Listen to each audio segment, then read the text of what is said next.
Our fifth contestant is 37H03, doing the search for signs of intelligent life in the universe.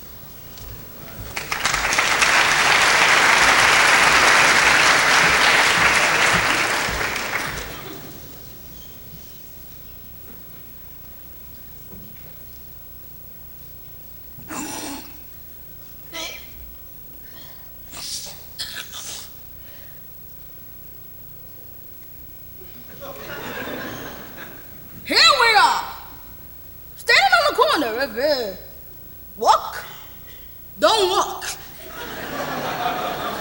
And you're trying to look away from me, trying not to catch my eye. Look at me, you mammalian brain lunkheads. I'm not just talking to myself. I'm talking to you, and you, and you, and you, and you, and you, and you. I know what you're thinking. You're thinking I'm crazy. You look at my bags and you call me crazy because I saved this junk. What do we call the ones who buy it, huh? Yeah, it's my belief that we all at one time or another have to ask ourselves the question, am I crazy? Well, in my case, the answer came back a resounding yes!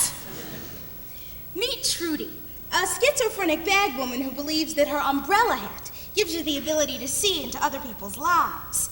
She stands on a street corner, waits for aliens, and begins The Search for Signs of Intelligent Life in the Universe by Jane Wagner. I wasn't always a bag lady, you know. I used to be a creative consultant for big companies. Yeah. Who do you think thought up the color scheme for Howard Johnson's? Right here. At that time, nobody was putting orange and aqua together in the same room. And who do you think thought up the idea to package pantyhose in a plastic goose egg, Yeah. The only thing I don't like about pantyhose, though, is when you roll them down to the ankles the way I like them. You don't look too good.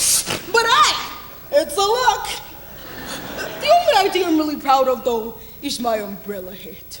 It protects against sunstroke, rain, and muggers. For some reason, muggers stare clear of people wearing umbrella hats. My umbrella hat works like a satellite dish. I hear this sizzling sound, whoa, and then I start to pick up signals, like scenes from other people's lives. Suddenly, it's like my central nervous system's got a patio edition out back.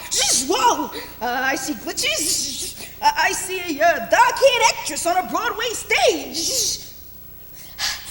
I think you should know that I worry a lot. I worry about reflective flea collars. I mean, sure, the drivers can see them, but so can the fleas. I worry that maybe Andy Warhol might be right and that we'll all be famous for 15 minutes. How will there ever be room enough for us all at Betty Ford's? I worry that if peanut oil comes from peanuts and olive oil comes from olives, where does baby oil come from? Whoa, Dial, switch me out of that.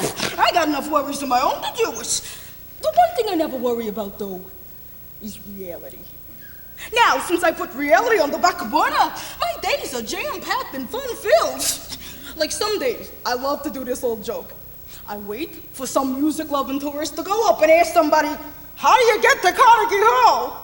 And then I run up and yell, practice! The looks on their faces is priceless. Going crazy was the best thing that ever happened to me. You see, the human mind is kind of like a piñata. You open it up and there's all kinds of surprises inside. My space chums, they said to me, truly, the human mind is so complicated. I told them that's nothing compared to the human genitals. Whoa! I see this elegant woman. She sits impatient, some beauty salon. Lonnie, darling, it's Kate. No, I didn't recognize you either. That's what comes of letting Bucci the arrogant do our hair.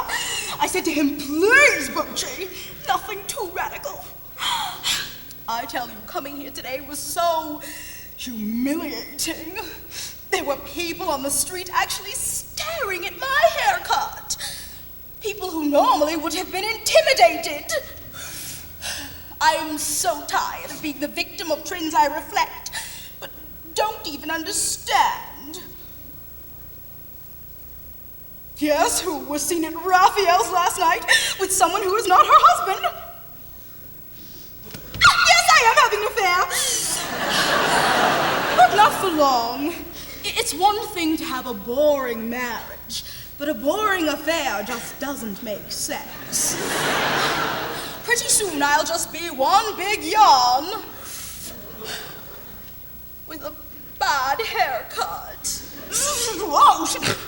My space chums love going through my shopping bags. One day they saw this old box of cream of wheat, and I said, it's a box of cereal.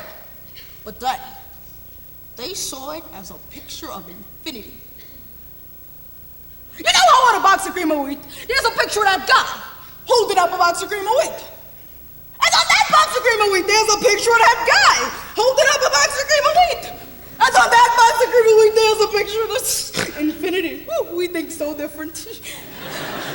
One day, I showed him this can of Campbell's soup, and I said, this is soup. Then, I showed him this picture of Andy Warhol's can of Campbell's soup, and I said, this is art. Soup. Art. Then I shuffled them behind my back. Now, what's this? No, that's cream of wheat. Wow. I see this skinny kid. She's got hair the color of Fruit Loops. She's using the phone. Like a little Charlotte. Like it's absolutely vital that you let me stay over at your house tonight. Don't ask me to explain. Look, my parents think you're a bad influence on me too, Charlotte, okay? I look at my family and I feel like a detached retina. I mean, last night, my stepmother, she accuses me of leaving dirty fingerprints in the cheese. I mean, like even getting an innocent piece of cheese is like a criminal act or something. And then, okay, when I'm leaving for the club, my grandmother tells me to take out the trash. So I look around the room. I see her seashell shadow box, and her lima bean and split pea mosaic, and her imitation early American maple coffee table in the shape of a wagon wheel, and I'm like, take out the trash? I wouldn't even know where to begin. Meanwhile, in suburbia, an older couple sits watching television. You know what? Nothing ever turns out the way we planned it.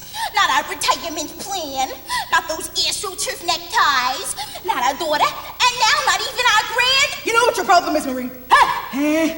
You're too negative. You're negative over 98% of the time. Yeah, but over 98% of the time, I'm dead right. Well, if you're so right all the damn time, how come we got a pink punk granddaughter with the manners of a terrorist who leaves dirty fingerprints in the cheese? Old man Sanders saw me the other day.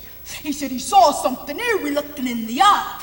Was worried it might be poltergeist. I had to tell him, no, that was no poltergeist. That was my granddaughter. She glows in the dark because her necklace is a reflective flea collar. You know what? You really shouldn't be so hard on her. She's had a lot to deal with in a short lifetime. Yeah, well, I've had a lot to deal with in my long one. And you don't see me taking it out on the world. No, you take it out on me. Wow, excuse me while I fluff up. My space chums ought to be here any minute. Hey, what's this? Dear Trudy, sorry to abort our mission so soon. Just wanted to let you know that the thing we enjoyed the most was the goosebump experience. Did I tell you what happened when I took him to the play? We were there, sitting in the back of the theater in the dark, and then all of a sudden one of them tugged at my sleeve, and I said, yeah, you got the goosebumps, but did you really like the play that much? And he said, it wasn't the play that gave him the goosebumps, it was the audience! I forgot to tell him to watch the play, they'd been watching the audience. They said all those people sitting together in the dark, laughing and crying about the same things, just knocked them out. They said, Trudy, the play was soup, but the audience, So they're taking goosebumps back with them. Quite a souvenir. You know, sometimes I take them out there in the dark, watching us. And sometimes we'll do something and they'll laugh, and sometimes we'll do something, and they'll cry. But you know, maybe someday, we're gonna do something so magnificent that the entire world